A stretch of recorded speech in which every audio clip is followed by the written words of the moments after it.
गीता एक गरीब लड़की है। वह बिन माँ बाप की बेटी है, इसलिए उसके सास और उसका पति उसे ज्यादा कुछ नहीं कहता। गीता के घर में गीता की ही चलती थी। वो जो कहती थी उसकी सास और उसका पति बिना कुछ कहे मान लेता था, क्योंकि वह एक बिन माँ बाप की बेटी थी और उसने शादी से पहले बहुत दुख दर्द सहा था। गीता घर का कोई काम नहीं करती थी। उसके घर का सारा काम उसका पति और उसकी सास करती थी और कुछ काम उसकी बेटी भी करती थी। गीता तो रोज अपना पर्स लेकर बाहर घूमने चली जाती थी।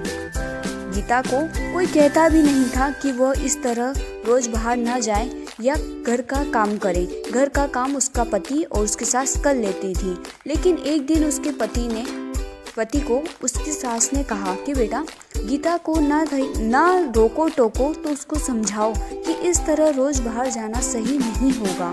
हाँ, वो बाहर जा सकती है, पर वो अगर कभी कभार जाए तो ठीक है, लेकिन अगर वो इस तरह रोज बाहर जाएगी तो हमारे समाज के लोग क्या कहेंगे। ये सब सुन के गीता का पति बहुत परेशान रहने लगा। उसे समझ ही नहीं आता था कि वो करे तो क्या करे। अगर वो गीता को कुछ कहता था तो गीता नाराज हो जाती। उसे समझ ही नहीं आता कि वो करे तो क्या करे। वो गीता को कुछ ज्यादा बोल भी नहीं सकता था और वो ना ही माँ की बात टाल सकता था। इसी तरह गीता रोज अपने ससुराल वालों को कुछ न कुछ कहती रहती। घर में कुछ भी करना हो गीता की ही चलती थी। वो अपने पति और अपनी सासू को बहुत बातें सुनाती थी। अगर उनसे कोई काम ठीक से नहीं होता तो भी वे उन्हें डांट लगाती थी। फिर भी उसका पति और उसकी सास चुपचाप उसकी सारी बातें सुनते रहते थे, ये सोचकर कि कभी न कभी गीता को एहसास होगा कि वो जो व्यवहार करती है वो सही नहीं है। हम उसे लाड़ प्यार करते हैं, इसका मतलब ये नहीं कि वो हवा में उड़ने लगे। पर ये बात कभी उसके ससुर ने और उसके पति ने उसके मुंह पर नहीं कही। उन्हें सिर्फ इसी बात का विश्वास था कि कभी न कभी उसे इस चीज का एहसास होगा। एक दिन ऐसे ही गीता अपनी सहेली रश्मि से मिलने जाती है। वो दोनों काफी दिनों के बाद मिलती है। रश्मि उसको सारी बातें बताती है कि कैसे उसकी सासू उस पर अत्याचार करती है और उसका पति भी उसकी सास की मदद करता है, उसे कुछ नहीं कहता। उसकी सास उसके पति को उसके खिलाफ भड़काती भी रहती है। वो चाहे कितना भी काम कर ले, कितनी भी अच्छी तरीके से घर की सारी साफ सफाई करे, सारा काम करे, फिर भी उसकी सासू उसमें नोकझोंक निकाली देती थी और उसका पति भी उसकी माँ का साथ देता था।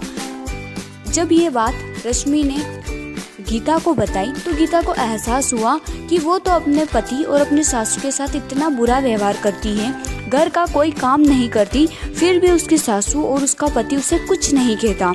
वो उन्हें बार बार छोटी छोटी चीज़ों के लिए हजारों बातें सुनाती है, फिर भी उसके सासू ने उसे कभी नहीं डांटा। ये सुनकर गीता को अपनी गलती का एहसास होता है और वह घर जाकर अपनी सासू के सामने रोने लगती है। उन्हें सब बात बताती है कि उसे उसकी गलती का एहसास हो गया है कि उसने कितना गलत किया।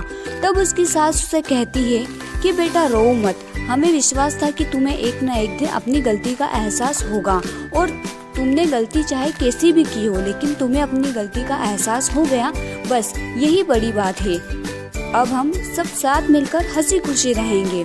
तुम बिल्कुल शौक मत मनाओ, क्योंकि हमें पूरा भरोसा था कि तुम एक अच्छी लड़की हो और तुम्हें एक न एक दिन अपनी गलती का एहसास जरूर होगा। इसके बाद गीता और उसका परिवार साथ मिलकर हंसी खुशी रहने लगा। वो सब मिलकर सारा काम करते और हंसी खुशी जीवन यापन करते। अगर आपको स्टोरी अच्छी लगी हो तो वीडियो को लाइक और चैनल को सब्सक्राइब जरूर करें। इसी तरह के ग्रीन इफेक्ट वाले वीडियो के लिए यह स्टोरी कार्टून वीडियो आप अपने वीडियो पर यूज़ कर सकते हैं। इसमें कोई कॉपीराइट नहीं आएगा। हाँ, मेरी जो इसमें आवाज़ है, मेरा जो साउंड है, मेरा जो म्यूज़िक है, उसको आप हटा दीजिएगा, या तो अपना रिकॉर्ड करके उसमें डाल दीजिएगा या फिर कोई म्यूज़िक ऐड कर दीजिएगा, तो उसमें कॉपीराइट